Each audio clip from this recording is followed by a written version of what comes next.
ఇదా మీ సొంత జాతి మీద దాడి జరిగితే ఒక్కడు మాట్లాడు. ఇక నినాక మొన్న ఒక ఆయన పేరుకు పెద్ద మనిషి ఆయన ప్రెస్ మీట్ పెట్టి ఏ ధర్మం మమ్మల్ని ఊరావతల నుంచి నాకు తెలియదు అంటుండు. అన్నా నువ్వు గంత పెద్దోనివే 30 సంవత్సరాలు ఉద్యమం చేసినావు, నీకు ఏ ధర్మం పక్క పెట్టింది తెలియదా చెప్పు. నీకు ఇంత పథకం ఇవ్వగానే నీకు ఇంత అవార్డు ఇవ్వగానే ఏ ధర్మం పక్క పెట్టింది మాకు తెలియదు అని మాట్లాడుతున్నావా? అన్నా నువ్వు ఒకసారి ఆలోచన చెయ్యి, మనం ఎటువైపు పోతున్నావో చెప్పు. సనాతన ధర్మానికి నువ్వు వారసులు ఉంటావా? ఊరవతల ఉంచిన సనాతన ధర్మం నీకు తెలియదా చెప్పు. సనాతన ధర్మం ఏం చేసింది? సనాతన ధర్మం మన జాతిని ఏం చేసింది నీకు తెలియదా?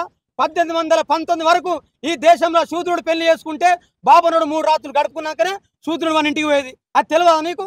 సనాతన ధర్మం 1794 వరకు మనకు విద్య అందించలే, నీకు తెలియదా చెప్పన్నా? ఏం మాట్లాడుతున్నాం? వీళ్ళందరూ దేశభక్తులని మాట్లాడుతున్నాం.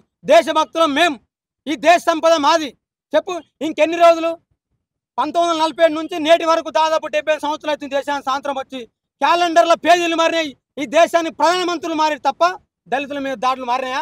దళితుల మీద దాడులు ఆపిరా? ఇంకెన్ని రోజులు దాడులు చేస్తారు?